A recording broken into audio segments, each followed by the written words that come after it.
ఒకవేళ సంబంధానికి పునాదే అసత్యాల మీద వేస్తే దాని ఆయువు ఎంత ఉంటుంది? ఎంతకాలం ఈ అబద్ధాలు చెప్పగలుగుతావు? ఎప్పుడైనా ఆలోచించావా నువ్వు? ఒకసారి పెళ్ళైపోతే అప్పుడు అంతా సర్దుకుంటుందిలే. అయినా అంటారుగా, ప్రేమలో ఇంకా యుద్ధంలో అన్నీ సహజమేనని బైరాగి. అందుకే నేను ఏదైతే చేస్తున్నానో నా ప్రేమ కోసం చేస్తున్నాను. ప్రేమ సఫలమవ్వాలంటే దాన్ని నిజాయితీగా సంపాదించాలి. ఏ ప్రేమనైతే అసత్యాల ఆధారంతో పొందావో అది పంజరం తెరవగానే ఎగిరిపోతుంది. ప్రయత్నమైతే చేసి చూడు పంత. సుధాకి నిజం చెప్పు, ఆమెకు క్షమాపణ చెప్పు. ఇక సుధా ఎలాంటి వ్యక్తిని కోరుకుంటుందో అలా మారి చూపించు తనకి. అప్పుడు తెలుస్తుంది నీకు ప్రేమకి ఎంతటి శక్తి ఉంటుందో.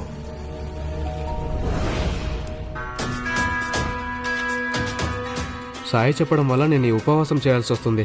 కానీ ఇక ఈ ఆకలిని భరించడం నా వల్ల కావట్లేదు. నేను తినాలంటే ఇప్పుడు అమ్మకి నమ్మకం కలిగించాలి నేను ఎంత ఆకలిగా ఉన్నాను అని. అమ్మా! మంగేష్, మంగేష్ ఏమైంది నీకు? ఆకలి వల్ల కడుపులో బాగా నొప్పి వస్తుంది, కళ్ళు తిరుగుతున్నాయి, స్పృహ తప్పిపోయేటట్టున్నానమ్మా. నేనేం చెయ్యను? సాయి అయితే వీడికి ఏం పెట్టద్దని ఖచ్చితంగా చెప్పారు. ఆగు బాబు, నేను అన్నం తీసుకొస్తాను.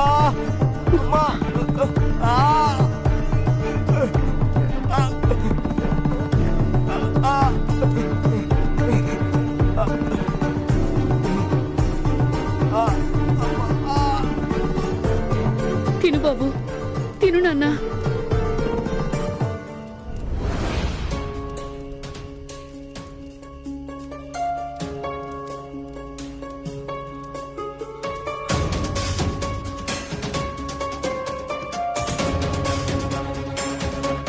సాయి నాకు రేపు కూడా భోజనం పెట్టరు, అందుకే ఇప్పుడు ఇదంతా తినేస్తాను. అమ్మా, ఇంకొంచెం పెట్టు.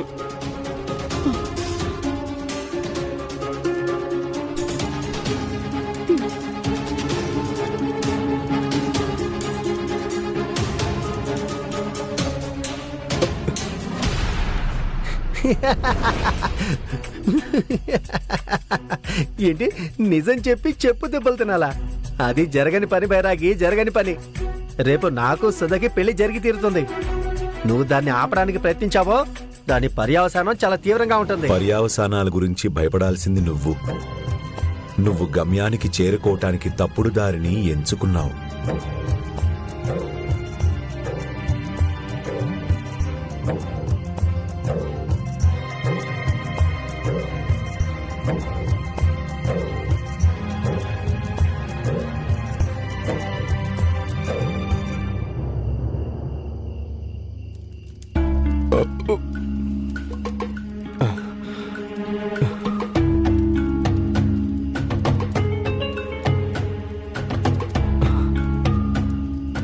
చాలా తినేశాను, ఇక నిద్రపోతానమ్మా.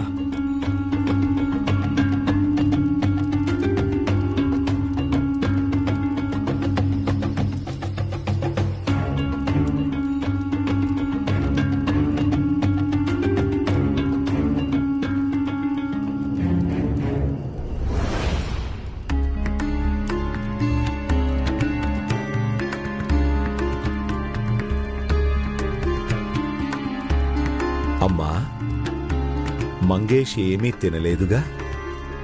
లేదు సాయి, పాపం వాడు ఏమీ తినలేదు.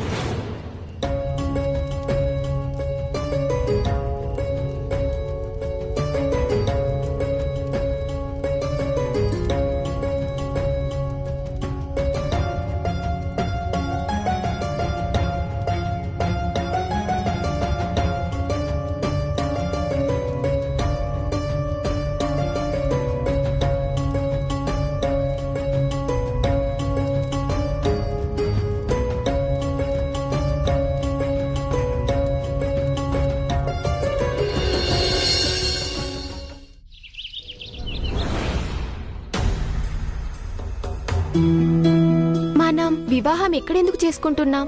షిరిడీలో కూడా చాలా దేవాలయాలున్నాయిగా. ఈ దేవాలయం మా కులదైవం దేవాలయం. మా కుటుంబంలో అందరి వివాహాలు ఇక్కడే జరుగుతాయి. కానీ బాబు, నువ్వు నీ తరపు నుంచి ఎవరిని పిలవలేదేంటి? అమ్మా, ఒక సామాన్య జీవితం గడపడమే ఇష్టం నాకు. ఎవరో ఒకరిని పిలిస్తే ఇక అందరినీ పిలవాల్సి వస్తుంది. దానివల్ల అనవసరమైన ఖర్చులవుతాయి.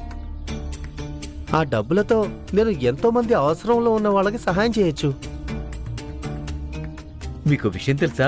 పంతాజీ ఈ రోజు అనాథాశ్రమానికి వెళ్లి అక్కడ బోలెడన్ని దుప్పట్లు పంచిపెట్టారు. నేను నమ్ముతాను, పెళ్ళనేది భార్యాభర్తలకి పవిత్ర బంధం అని. దీనికి పెద్దవాళ్ళ ఆశీర్వాదం లభిస్తే అంతకంటే శుభకరం ఇంకేముంటుంది? బాబు, మా అమ్మాయి సుధ ఎంతో అదృష్టవంతురాలు. తనకి నీలాంటి భర్త దొరికాడు. అవును మామయ్య. అన్ని ఏర్పాట్లు పూర్తయినాయి. వధూవరులను పిలవండి.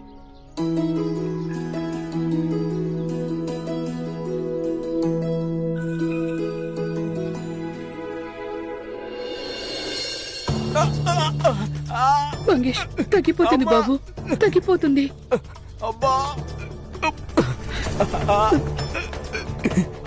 సాయి, సాయి, సాయి, మంగేష్ కి నయం చెయ్యండి. మీరు వెళ్ళగానే నొప్పితో అరుస్తూ నిద్ర లేచాడు. పరిస్థితి చాలా దారుణంగా ఉంది సాయి. వీడికి నయం చేయండి సాయి. ప్రయత్నం చేశానుగా, కానీ ఇప్పుడు మీరు ఇంకా మంగేషే కోరుకోవటం లేదు. నొప్పి తగ్గిపోవాలి. ఇంకా నేనేం చేయగలను? నేను కోరుకుంటున్నాను సాయి, అందుకే వీడిని మీ దగ్గరికి తీసుకొచ్చాను. అయితే రాత్రి మంగేష్ కి కిచిడి ఎందుకు తినిపించారు?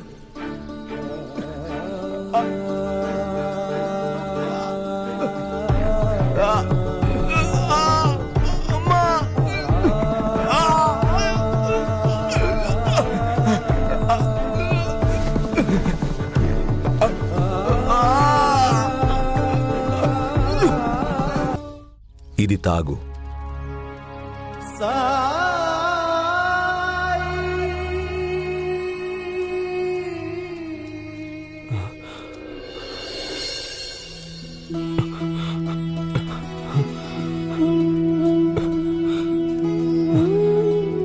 సాయ్, ఇప్పుడు చాలా హాయిగా అనిపిస్తుంది. భలే విచిత్రంగా ఉంది. తలనొప్పి కూడా తగ్గిపోయింది. ప్రస్తుతానికి బానే ఉంది, కానీ ఇలా ఎంతకాలం ఉంటుంది? ఎందుకంటే రోగానికి మూలం ఇంకా మిగిలే ఉంది. మూలమా?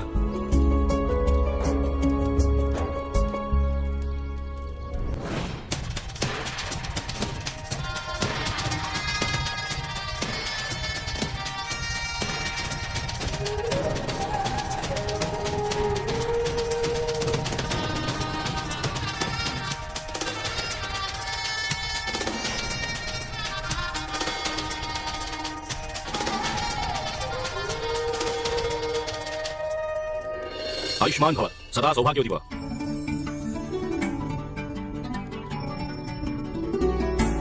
చల్లగా ఉండండి.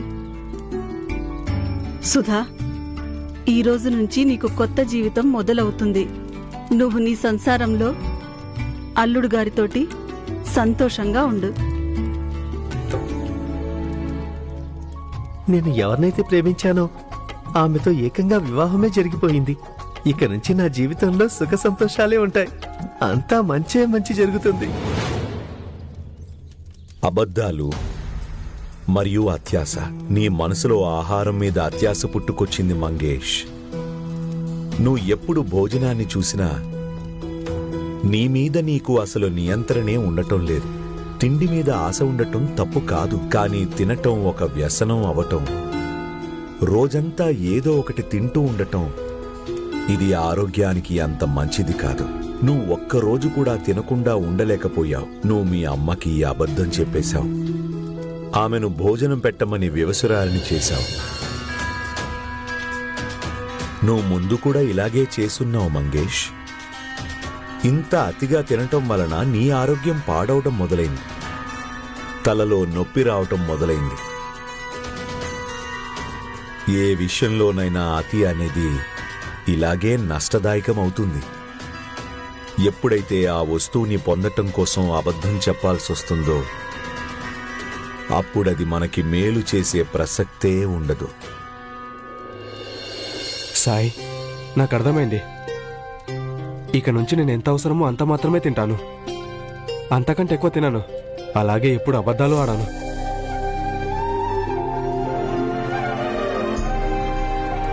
నాకు సంతోషంగా ఉంది మంగేష్.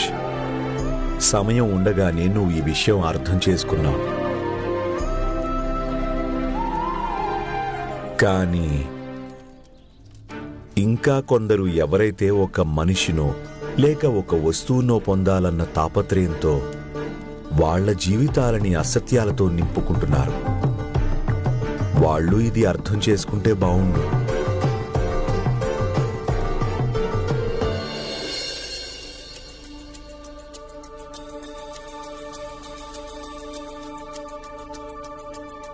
దారి ఖాళీగా ఉంది, తొందరగా వెళ్ళిపోదాం.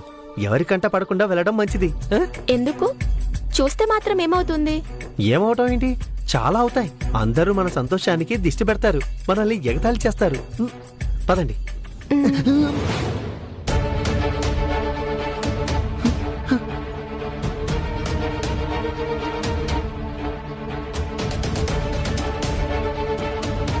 బాబోయ్, సర్కార్ గారు, నేను ఆయనకి అసలు చెప్పనే లేదు. ఇప్పుడు ఈయన కంట పడ్డామంటే పెళ్లి భోజనం కంటే ముందు నా తద్దినం భోజనం పెట్టిస్తాడు. రండి. అరే, రండి రండి ఎందుకు, రండి ఏమైంది? రండి రండి చెప్తాను నేను. తొందరగా రండి, రండి అరే, త్వరగా రండి.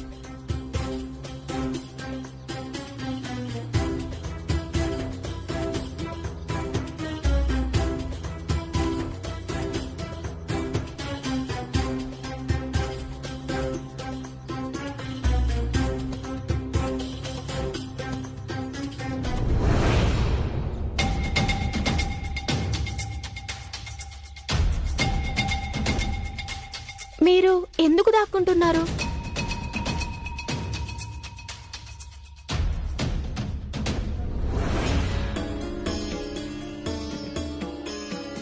నేను దాక్కోవడం కాదు, దండం పెట్టుకుంటున్నాను. అమ్మకి మొక్కుతున్నాను. అమ్మకి మొక్కుతున్నారా? ఆ?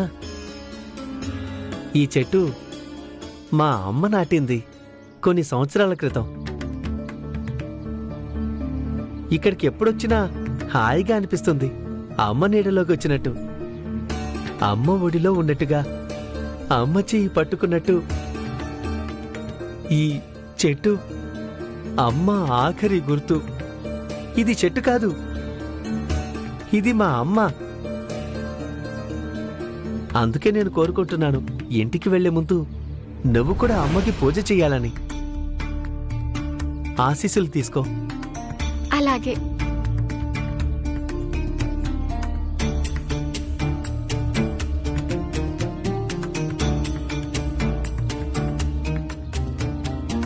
పద, అయిపోయింది. పదండి. చూడండి, ఆ? మనం చెట్టుకైతే దండం పెట్టుకున్నాం, కానీ అక్కడ కొందరు పేదవాళ్ళు కూడా కూర్చున్నారు. నేను అనుకుంటున్నాను మిగిలిన మిఠాయిలన్నీ వాళ్ళకి పంచిపెడదామని. వాళ్ళకెందుకు పెట్టాలి? ఆ? అంటే నా ఉద్దేశం, ఈ కొంచెం మిఠాయిలు ఏం సరిపోతాయి? నేనేమనుకున్నానంటే షిరిడీలో పేదవాళ్ళకి భోజనాలు పెడదామని, భోజనాలతో పాటు కంబళ్ళు కూడా పంచి పెడదామని. ఇది చాలా మంచి ఆలోచన, కానీ ఈరోజు శుభదినం. నేనేమనుకుంటున్నానంటే మనం సంతోషంగా ఉన్నాంగా, దీన్ని మనం అందరికీ పంచుదామని. ఏది? అది నాకు ఇవ్వండి, నేను పంచి పెడతాను. ఇవ్వండి.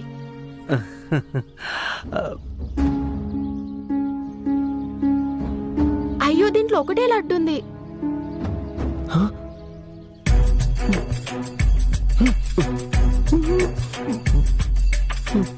సంతోషం మొత్తం లడ్డూలు తినేశాడా? అయితే మీరు ఇంతసేపటి నుంచి వీటిని పట్టుకొని ఎందుకు తిరుగుతున్నారు? అదేంటంటే వదిన, ఈ బుట్ట మళ్ళీ దేనికైనా పనికొస్తుంది కదా అని. అసలే మన పంతాజీ ప్రతిరోజు పేదవాళ్ళకి దాన ధర్మాలు చేస్తుంటారు కదా, ఆ దానం ఇచ్చే వస్తువులు పెట్టుకోవటానికి ఇది బాగా పనికొస్తుంది అని. అందుకే. అనాథ రోగ లంబస్యవాణి ముఖ్యం నిష్ఠూర వచనం ఆ? పశ్చత్తపశ్చ పంచావి దానస్య దూషహానిచ్చ.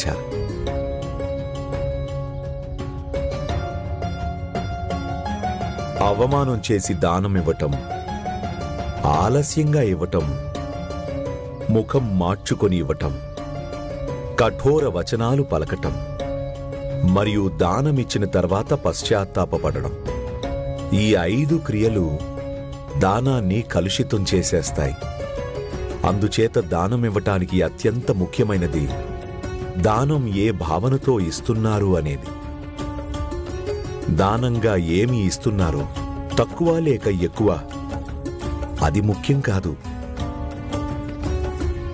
సద్భావనతో ఇచ్చినటువంటి దానం సదా ఫలిస్తుంది.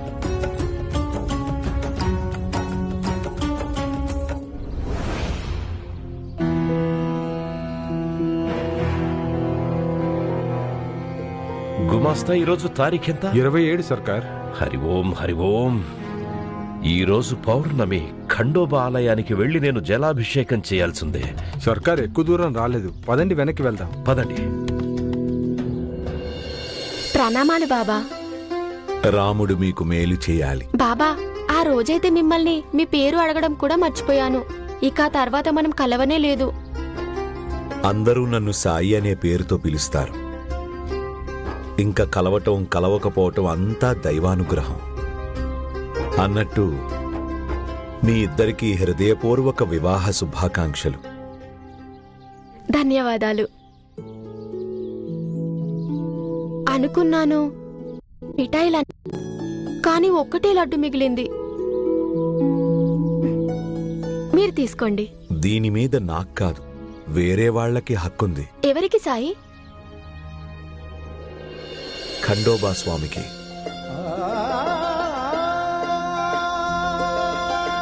ఈ లడ్డూ ఖండోబా స్వామికి సమర్పించు. ఆ తర్వాత ఎవరికి అదృష్టం ఉంటుందో ఆయనే వాళ్ళకి ప్రసాదం రూపంలో ఇస్తారు.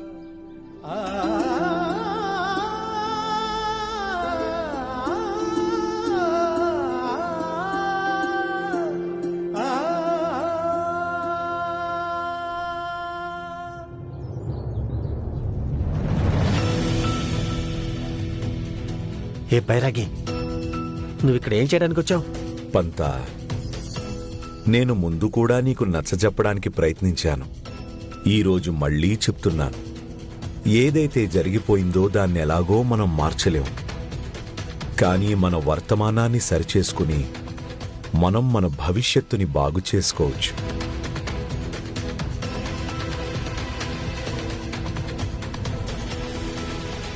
నువ్వు వివాహమైతే చేసుకున్నావు. సుధకి ఒక మంచి కుటుంబాన్ని, స్వచ్ఛమైన ప్రేమని, మంచి జీవితాన్ని ఇవ్వటం ఇప్పుడు నీ బాధ్యత. వాటినే తను అపేక్షిస్తుంది. అబద్ధాల వల్ల ఎప్పటికీ సంతోషం దొరకదు. నా మాట విని ఎలాంటి మనిషివని నువ్వు అసత్యాలు చెప్పావో అలాంటి మనిషిగా మారు. లేకపోతే దుఃఖం తప్ప ఇంకేమీ మిగలదు.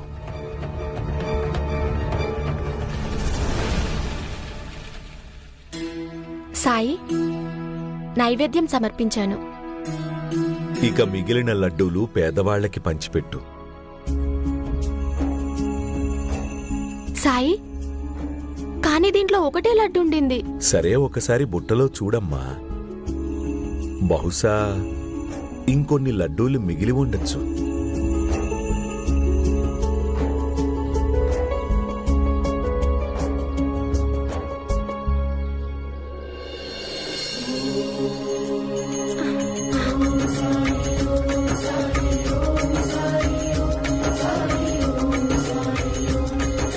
దీంట్లోకి ఇన్ని లడ్డూలు ఎక్కడి నుంచి వచ్చాయి?